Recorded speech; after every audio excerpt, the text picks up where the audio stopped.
Todas las voces en FM Voz 91.5. También nos pueden sintonizar en nuestro streaming, en la página del Diario de San Rafael, o bajándose la aplicación al teléfono. Si la nota que vamos a desarrollar ahora, que creo va a ser muy entretenida, por ahí los encuentran en un momento en que tienen que dejar la casa, bajen la aplicación al celular y de ahí nos siguen escuchando. La tecnología hoy nos está llevando por esos lados. Y bien, acá estamos entonces con el primer invitado. Roberto Neira se llama, él es piloto de avión. Roberto, buenos días, bienvenido.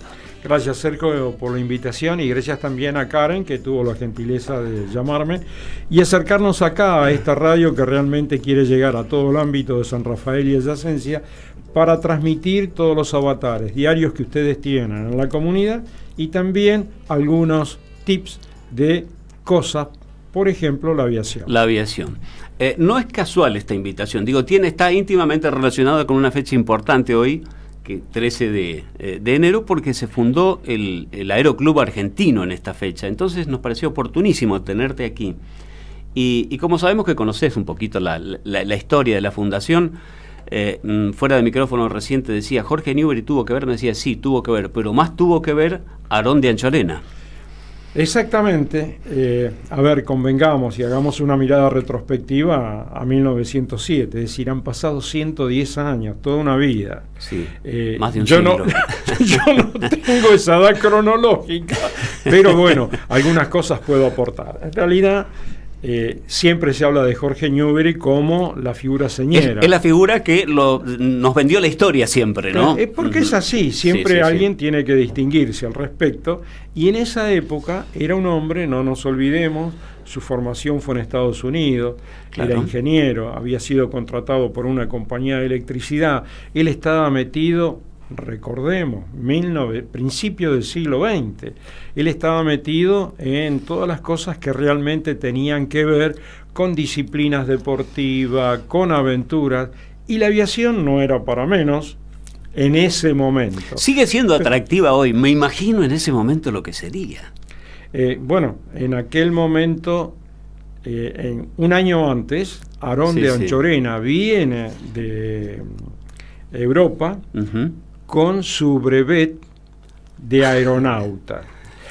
Cuento una anécdota, ¿no? Yo fui piloto de aerolíneas argentinas hace casi 40 años, y un día estando en Champs-Élysées, en París, hacia lo que es Palais de Glés y el Palacio de las Tullerías al fondo, iba caminando porque es un parque enorme que debe tener unos 800 metros de ancho, con arboledas muy lindas, libustrinas muy bien cuidadas, ¿no?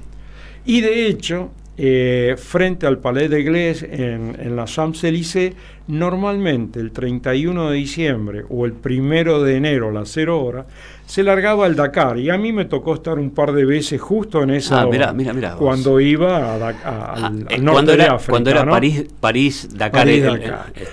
Realmente ahí se juntaban todos los coches, camiones, motos, realmente era un espectáculo maravilloso, y más París en sí. ¿A qué voy?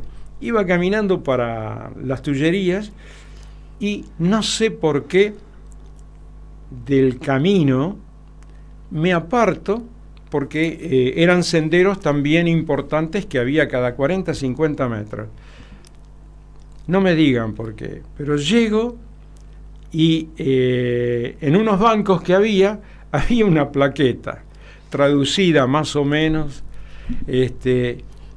en enero o febrero de 1784, acá Montgolfier hizo la primera ascensión en un globo caliente. Qué bárbaro. Qué coincidencia, no sé. A ver, no nos olvidemos porque que había cosas para ver, ¿no? Pero te encontraste eso. Pero me encontré eso.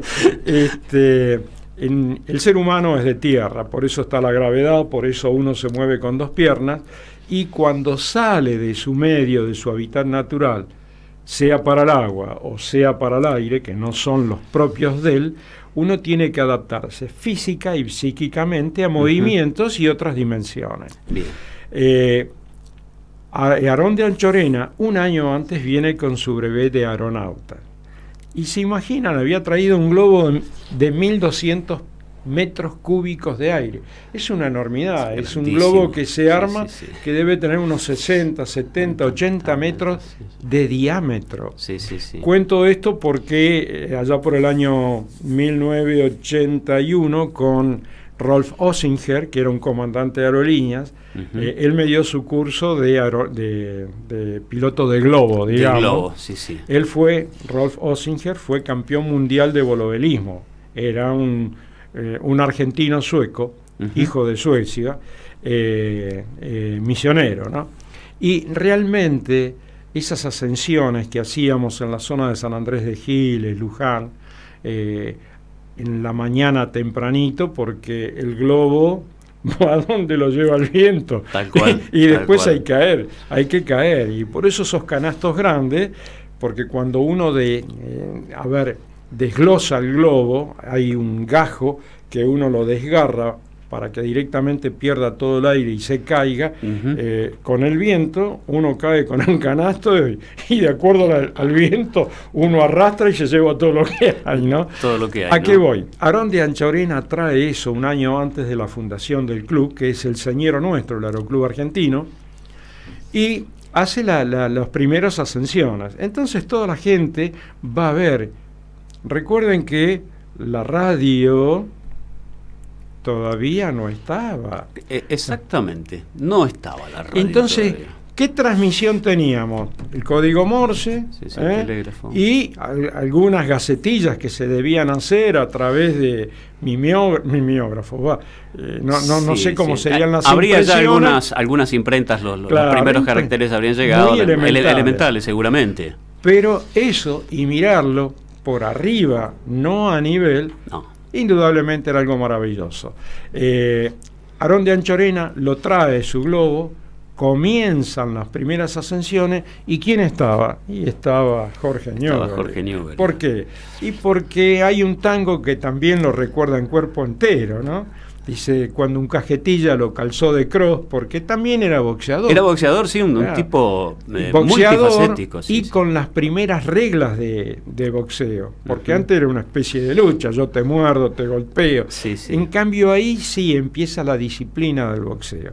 Por eso siempre asociamos a Jorge Newbery, sin restarle méritos, obviamente, porque además, recuerden que todo este tipo de cosas novedosas en aquella época eran desafíos.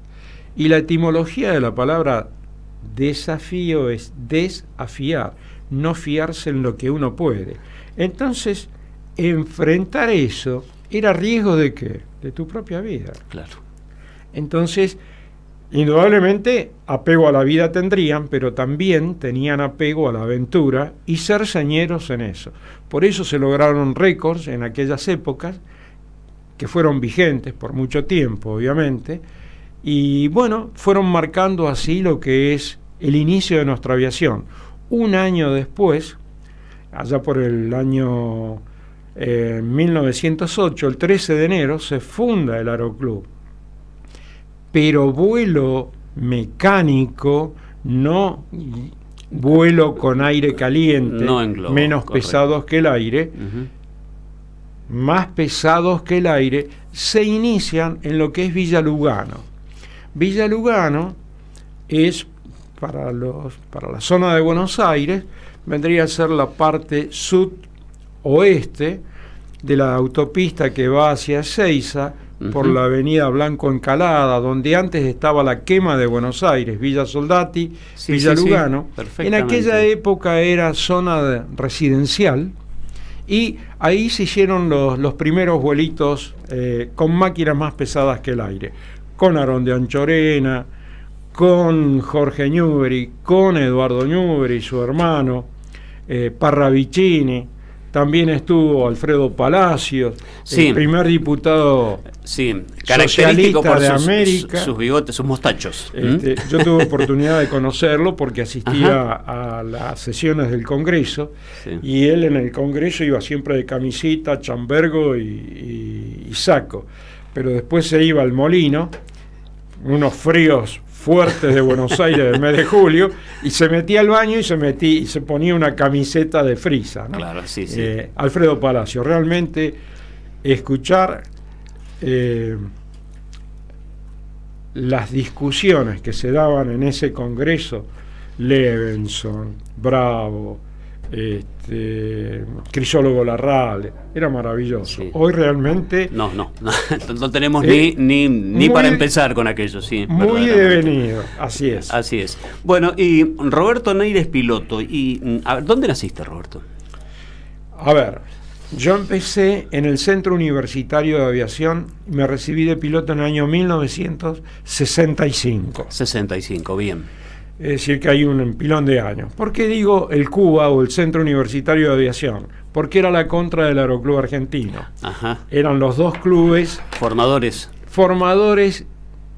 primigenios en Buenos Aires de pilotos. El Aeroclub Argentino, señero, y tenía su tradición precisamente por eso, y el Centro Universitario de Aviación, que una muchachada de Universidad de Buenos Aires, de distintas facultades, se unieron e hicieron ese club, que lo hicieron primeramente en Villa Lugano. Bien. Era una zona inundable porque por ahí pasa el riachuelo, y el riachuelo es el río Matanza. El río, sí, sí. Es el río Matanza, después viene el riachuelo, ¿no? Es un afluente de un montón de riachos que vienen desde la zona de Lobos, 70, 80 kilómetros de Buenos Aires, hasta 25 de Mayo, que está a 150 kilómetros. Todo eso converge en un río que es el río Matanza, río muy bajo, y claro, para desembocar en el río de la Plata, cuando hay sudestada tapona, no puede salir el agua, claro, se levanta el nivel. Exacto. Y en Villa Lugano se terminaba y se vuelve el agua para atrás, todo. Digamos. De ahí se van a Morón, que en esa época era el aeropuerto Rivadavia y el aeropuerto internacional que teníamos, de tierra obviamente, ¿no? De ahí lo sacan cuando hacen la pista de asfalto y se consigue un terreno en el río Matanza y el Camino de Cintura, a 1000 metros de lo que es la autopista Buenos Aires-Ezeiza. Y bueno, ahí se hizo el club, y cuando teníamos inundaciones teníamos que levantar los aviones y colocarlos encima de los tambores de 200 litros. ¿Cómo los levantaban? ¿A mano? A mano, sí, eran 500 kilos, 600 kilos, así que entre varios lo hacíamos, chiquitos, ¿no? Así que yo me hice ahí, y esto también es bueno porque ustedes tienen, a ver, un prócer de la aviación, que es don Santiago Germano. Santiago Germano era del argentino y tenía un Bucher Baumann, que es un avión alemán biplano del año 30, y el presidente de nuestro club era Marcos Astiz, que tenía un J-44, un Focke-Wulf pintado de rojo. De rojo. Entonces eran acróbatas ambos, ¿no? Y semana por medio Marcos Astiz iba al argentino, que está a 15 kilómetros de Matanza, y hacían el dogfighting, que se llama, que es la pelea de perros en el aire, claro, imitando la Primera y la Segunda Guerra Mundial, los inicios, y en otras épocas, en otras semanas, venía don Santiago Germano a Matanza y se hacía lo mismo. Así que ahí arranqué a volar y me recibí de piloto en el 65. En el 65. ¿Cómo llega un piloto recién recibido a ser piloto comercial? Hay obviamente una trayectoria que cumplir, ¿no? Es un camino. Es un camino, ¿no? Es todo un camino. Uno, a ver, lo imposible se logra comenzando. Siempre. Bien. Sí, tal cual. Digamos, el primer paso es el más duro. Pero cuando uno tiene objetivos, lo cumple. En cualquier disciplina. En aviación más, porque no es una disciplina económica. Siempre sale dinero, pero ahí uno diferencia lo que es capacidad y aptitud. Las capacidades somos todos igualmente capaces, aptos hay algunos, y se distinguen, ¿no? Aquellos, por eso un Santiago Germano, por eso un Jorge Newbery, por eso un Marcos Astiz. Todos podemos llegar si realmente tenemos objetivos y ese es nuestro fin. Se inicia siempre con un curso de piloto, de alumno piloto. Y acá ¿En algún aeroclub del país? En cualquier aeroclub. ¿Cómo se forma uno? Tiene 3 maneras básicas de formarse en un aeroclub, de formarse piloto. En un aeroclub, que es una entidad civil sin fines de lucro, en una escuela de vuelo, que es una escuela donde uno paga y tiene sus servicios, y después en el área militar. Claro. Esos son los 3 grandes grupos. Y después, por supuesto, está el autodidacta, don Atilio Sicaré. Autodidacta, eso me... Claro, bueno, don Sicaré, que hace helicópteros desde hace 30. Sí, un genio Sicaré, bueno, esos son autodidactas, esos son los que tienen aptitudes realmente. Es lo mismo que yo juego al fútbol. Yo soy tan capaz de jugar al fútbol como Maradona, Pelé, Messi. Pero aptos, indudablemente son pocos. Ellos son aptos porque nacieron con esa varita, esa condición innata. Sí. Bueno, una vez desagregado eso, ¿cómo se inicia uno? A través de un curso de piloto, como es un curso de driving, de manejo de coche. Se hace una examinación médica, se hace socio de un club. Una vez tenido eso, va al club, hay instructores o hay un instructor, Daniel Alfredo Mini, que fue mi instructor en el Centro Universitario de Aviación, fue el primer aviador acá en el año 1942, 43 o 46. ¿Acá es San Rafael? Es de San Rafael. Y que tiraba las bombas de trotila acá para combatir las nubes, las piedras. Es decir, que mi instructor... En aquellas primeras luchas antigranizo que quedaron en la historia, obviamente, quedaron en la historia. Lo que es también... Fue mi instructor y yo a la vuelta de la vida... sí, hoy estás acá por ese tema, pero lo vamos a dejar para el final. Lo vamos a dejar para el final. El alumno piloto realiza 40 horas de vuelo. Esas 40 horas de vuelo están en un mínimo de 45 días y en un máximo de 2 años. Bien.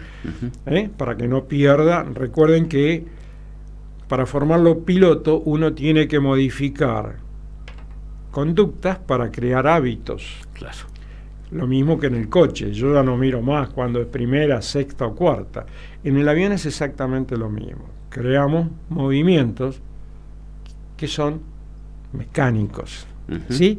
Modificando conductas y creando hábitos buenos, ¿no? Esas 40 horas en ese lapso de tiempo. 45 días mínimo, 2 años máximo. Se van conociendo distintas materias: aerodinámica, meteorología, navegación, regulaciones aeronáuticas, reglamento de vuelo. Y se presenta a examen ante la autoridad aeronáutica, ahora es la ANAC, Administración Nacional de Aviación Civil. Viene un inspector de Buenos Aires, toma la examinación, una parte teórica en una pantalla, ellos tienen 1000 y pico de preguntas y deben tener en un aspecto alfanumérico y van mezclando, y los jóvenes les aparece 100 preguntas con opciones múltiples y bueno, que son decisiones a tomar. Exactamente. Claro. Bueno, esas opciones múltiples uno determina y cuando termina el printer sale aprobó o no aprobó. Una vez aprobado eso, se pasa a la parte de vuelo donde hay una serie de maniobras básicas que tiene que conocer. Aprobado, se le da su brevet o licencia de piloto. Esa primera parte se hace obviamente acompañado con un instructor. Esas 40 horas son 30 horas de doble comando con un instructor y 10 de solo, porque también uno tiene que empezar a sentir lo que es la soledad del comando. ¿Recordás el primer día que volaste solo? Sí, absolutamente. Allá en Matanza, en la pista 09, y claro, primero dimos una vueltita, bueno, ¿qué tal? ¿Todo bien? Bueno, me bajo, cerró la puerta. Acá está el avión. Y bueno, a enfrentar el aire, ¿no? Y así fuimos para arriba, y vencimos esos temores propios. Sí, sí. De mirar para cualquier lado y estar uno solo, ¿no? Pregunta de alguien muy, pero muy neófito. ¿Qué es más fácil, subirlo o bajarlo al avión? Lo importante es que ningún avión queda en el aire. Sí, la respuesta es lo dice todo, lo dijiste todo, sí, sí. Lo interesante es que los aterrizajes y los despegues sean iguales. Claro, sí, que haya siempre un empate. Sí, señor. Cada uno de ellos tiene sus bemoles. De hecho, en las estadísticas, todos los accidentes ocurren del piso hasta 500 pies, 150 metros, claro. O de 500 pies hasta el piso. Esas son las zonas más críticas. Por eso, a partir de hace unos 20 años, aparece una palabra que se llama CFIT, Controlled Flight into the Terrain, es decir, accidentes de vuelos controlados que se llevan el piso por delante. De hecho, acá ya por el año 2004, cuando se hizo una gestión muy especial entre Fuerza Aérea, con aviones americanos con matrícula americana, no sé cómo fue la melange, la lucha antigranizo tuvo un accidente cerca de Paredita. Recuerdo, ¿un Learjet fue? No, fue un avión, no, fue un avión más chico. Sí, recuerdo, sí. Eso fue en el 2004, ¿por qué? Porque cuando uno se mete a la montaña sube, la nube baja y llega un momento de conflicto que si uno no está inmerso en lo que se llama control situacional o awareness, digamos, uno tiene que estar siempre presente entre lo que pasó, lo que pasa y lo que va a pasar. Conciencia situacional se llama. Volar de noche, de madrugada, con lluvia, engelamiento, con una cosita donde uno tiene que darle a ese instrumento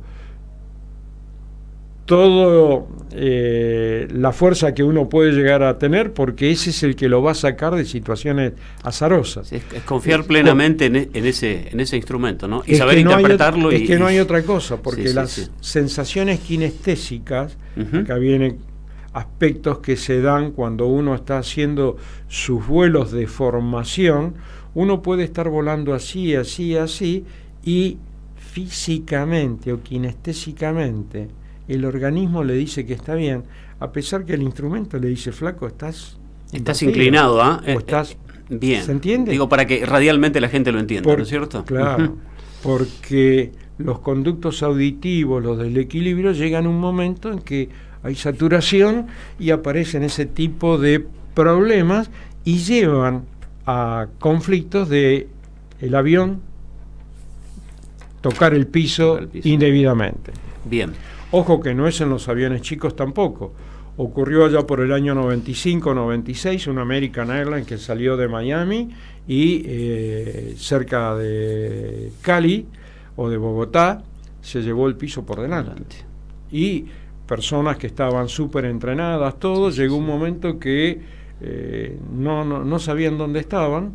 Esto es porque el cockpit voice record, es decir, uno dentro del avión grande tiene todo lo que se graba, todo lo que se habla en la cabina, es un record de 30 minutos permanente, más las aceleraciones y las cosas que están en el fondo del avión, donde da las actitudes del avión como estaban, ¿no? Bien. ¿Qué es lo más fantástico que te sucedió ver, presenciar desde el aire, volando seguramente por tantos lugares del mundo que habrás estado? Decir, algo que decir, yo cada vez que me acuerdo de esto, qué bárbaro, visto desde el aire naturalmente, de esta ciudad, de este lugar, de este accidente geográfico. Bueno, en los vuelos, una geografía muy impactante es en los vuelos que hacíamos Buenos Aires, Lima, pasando por el costado de Jujuy, porque es una zona, la cordillera de los Andes es magnánima, sí, es enorme, es la columna dorsal de toda nuestra América, y algunas madrugadas ver toda esa planicie de 5.000, 6.000 metros de altura, volcanes humeando, donde vestigio de vida ahí abajo creo que no habría mucho. Seguramente. Entre Bolivia y Perú, zonas muy marginales. Después, como vivencia, uno siempre quiso ver un ovni. Ah, bien, estaba en el cuestionario no escrito, sino en el cuestionario mental. Vamos a ir.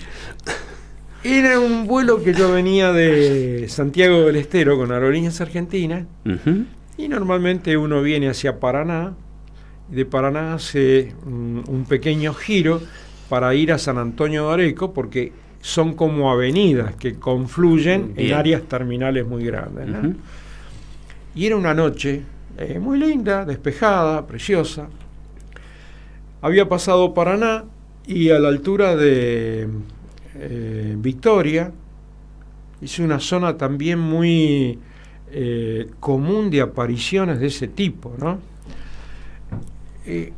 Se escucha, porque todo eso lo maneja Ezeiza Control, todo ese espacio aéreo, un austral que estaba cerca de Marcos Juárez y anuncia,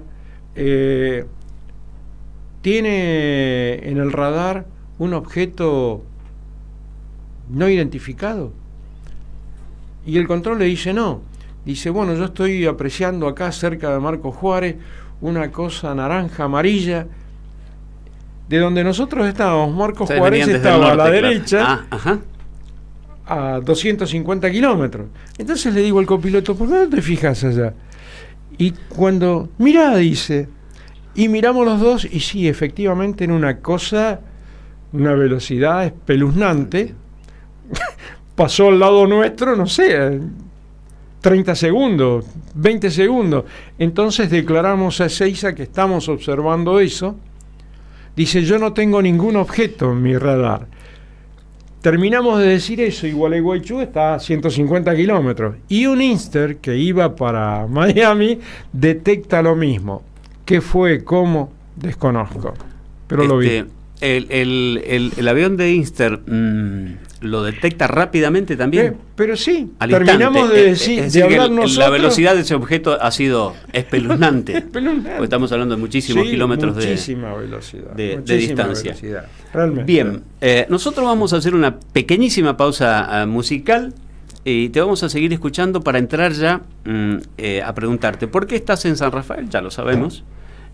Y todo lo tuyo tiene que ver naturalmente aquí con la lucha antigranizo, que es algo que nos toca pero tan de cerca todos los veranos, ¿no? Absolutamente, porque es interesante todo eso. Y espero el café que me habían prometido. Ya viene ahora, en la pausa musical. Bien, continuamos en Todas las Voces, como todos los sábados, charlando con Roberto Neira, piloto de avión, una entretenidísima charla. Roberto, bueno, nos has comentado cosas verdaderamente interesantes y... bueno, la promesa antes de la pausa era que íbamos a hablar de la lucha antigranizo porque vos estás trabajando, sos piloto de la lucha, ¿no? Así es, sí.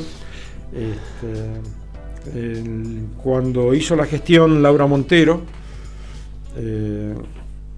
me invitaron a participar. Cuando fue ministro de Economía de la provincia, ministra de Economía del gobernador Cobos. Exactamente. De Cobos, exactamente. Exactamente. Yo en esa época volaba a Europa en los jumbos de Sauderwing. Y como vivo en Mendoza, llega un momento que uno tiene que optar, tenía chicos adolescentes, a veces privilegia más uno el crecimiento y la proyección de los jóvenes. Que siempre es una muy buena decisión, Entonces, el estar cerca de ellos. Realmente, mirándolo con ojos objetivos, la creación de la lucha antigranizo fue un objetivo como política de Estado que se impuso esa mujer, Laura Montero, y que realmente fue un beneficio importantísimo para las arcas provinciales, porque los costos que insumía a Weather Modification, que era la empresa americana. Claro, fue la primera, claro, en aviones fue la primera y la única. Después hubo un expertizaje pequeñito con esta gente de Fuerza Aérea, un mix que hicieron, que culminó lamentablemente en un accidente, y después sí la formación de lo que es el Departamento de Aeronáutica, de lo que es la Dirección de Agricultura y Contingencias Climáticas. ¿Por qué digo esto? Porque a los americanos cada año le costaba a la provincia entre 6 y 7 millones de dólares. Y Laura Montero compró 4 aviones, insumos, un radar, un Westinghouse que está en Cruz Negra, cerca de Tunuyán, y el software de los radares. Recordemos que la provincia tiene 3 radares rusos, MRL-5, uno en San Martín, otro acá en La Llave, y otro en Bowen ahora, que eran de tecnología de Rusia, por lo que me comenta la gente cuando trabajaban los rusos con las rampas misilísticas. En el PPI, en el Plane Projector Indicator del radar, ponían papel de calcar y dibujaban dónde estaban los núcleos, y conforme iba pasando el tiempo, iban viendo cómo se desplazaba ese núcleo. Casi de primer grado, ¿no? Claro, a ver, convengamos de que hay todo un proceso evolutivo y también ahí lo hubo. La tecnología es tremenda.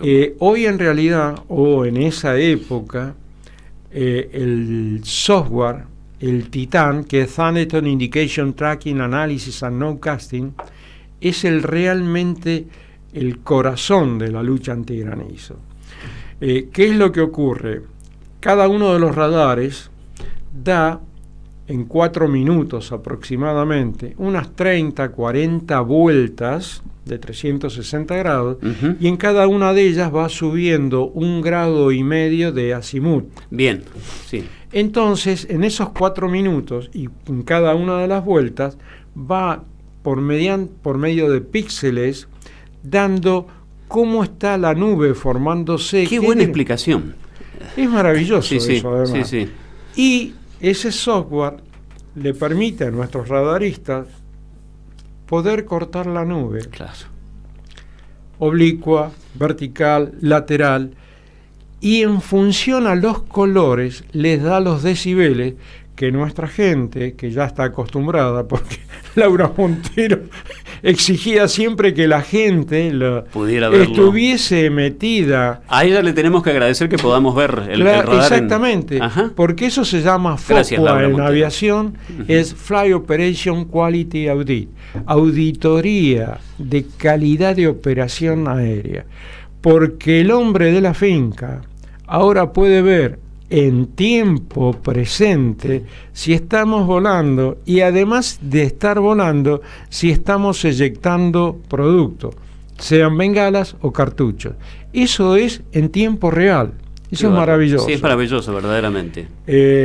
Ahí nos tenemos que meter en lo que se llama microfísica de nubes, y para un piloto, cuando yo entré en esto, estuvimos en el CRISIT, estuvimos en la Universidad Nacional de Cuyo, me enteré que tenemos doctores en mesometeorología, Silvia Simonelli y Federico Norte, y eso es un orgullo para Mendoza. Además, son doctores que están en congresos mundiales permanentes y tienen la actualización de lo que es la mesometeorología, es definir los procesos que se pueden dar climatológicamente, hablando así, en un área de 2.000, 2.500 kilómetros. Realmente es maravilloso. A lo que iba es que la lucha antigranizo, en esa época Laura Montero compró todo eso por 12 millones de pesos, que creo que eran 4 millones, no me acuerdo, creo que era 3-1, 3 y pico a 1. Sí. Ese, digamos, el know-how, compró a un precio absolutamente ridículo, digamos así, entre comillas, más los 4 aviones, y se independizaron totalmente de los americanos. Generaron esto, que también es importante porque es un valor agregado que se da fundamentalmente a los muchachos que han hecho su curso, porque al final no terminamos de completar.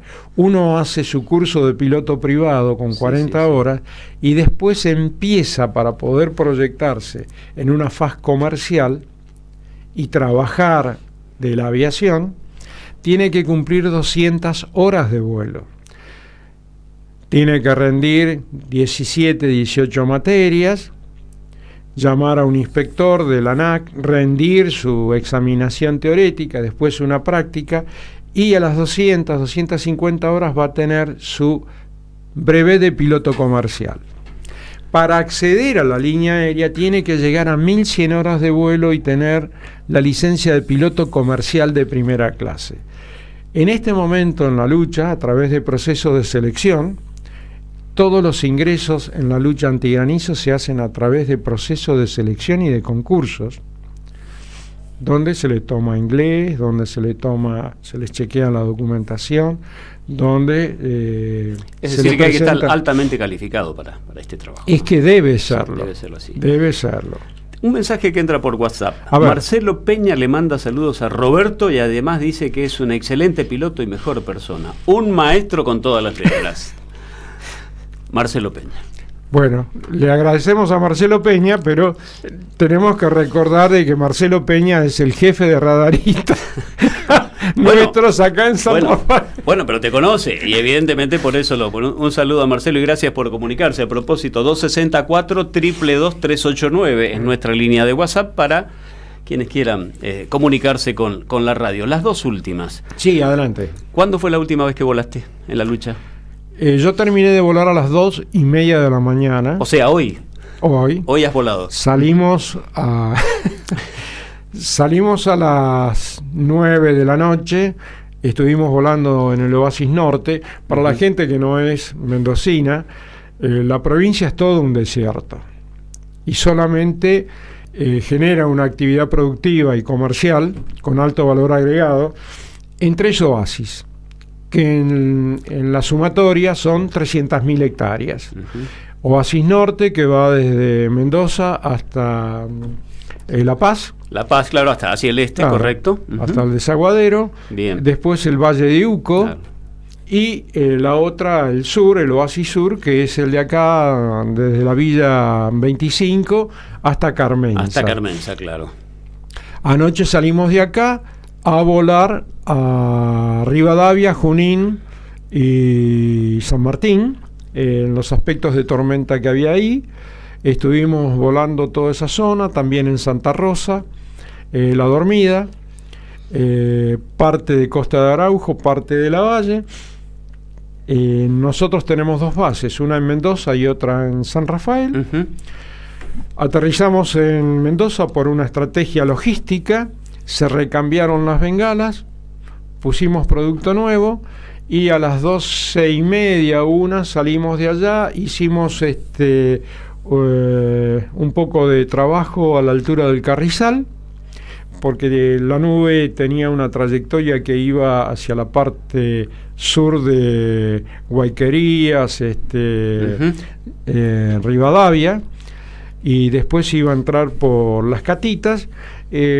A esas nubes realmente le metimos bastante yoduro de plata, se quedó liquidada y terminamos aterrizando a la 1:30, 2 menos cuartos acá en San Rafael. Ayer en la tarde fue notable cómo desactivaron una tormenta que venía de manera importante entrando para el lado de San Rafael o acá en el sur, sí. Y siguiendo el derrotero en la pantalla, uno veía cómo estaba trabajando el avión sembrándose, sí. Y cómo, bueno, o sea, al cabo de 1 hora ya no había más tormenta, ¿no? Qué buen trabajo, ¿no? Excelente, excelente. Convengamos de que esto no solamente se hace acá. Este trabajo nosotros lo tomamos, lo incorporamos a través de una asociación mundial que es Weather Modification Association. Si uno toma el mapa de Estados Unidos, las aseguradoras contratan, allá son aspectos privados, no son entes públicos, todo lo que es el norte de Estados Unidos hasta North Dakota, por el tema de la piedra en las viviendas, en los coches, y lo mismo en el sur de Canadá, en la zona de Alberta hacia el lago Erie y Vancouver, hacia el lado del Pacífico. Y después para la formación de agua, todo el estado de Texas, Nevada, California. En Europa formando snowpack, porque también uno, si no hace granizo, los núcleos de formación pueden hacer nieve, y la nieve es sinónimo de agua. Entonces en España se trabaja bastante con eso. Lo mismo que en la parte norte de Europa, mucho en la India, por el tema de la época post-monzón, cuando está la seca fuerte. En Rusia también se trabaja, y en África. De hecho, en estos días hay un congreso importante no sé si es en Doha o en Abu Dhabi, en Emirates, donde hay un congreso mundial de agua, porque el tema es agua.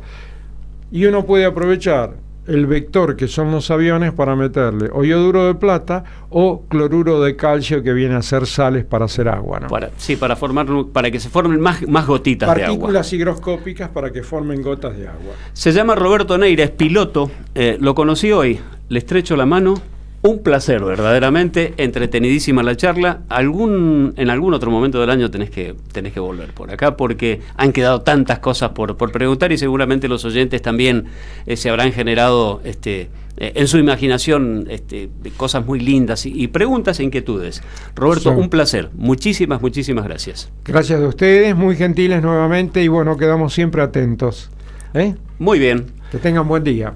Muchísimas gracias, igualmente. Nosotros nos vamos a una pausa. 28 la temperatura en este momento en San Rafael, 11:05 de la mañana.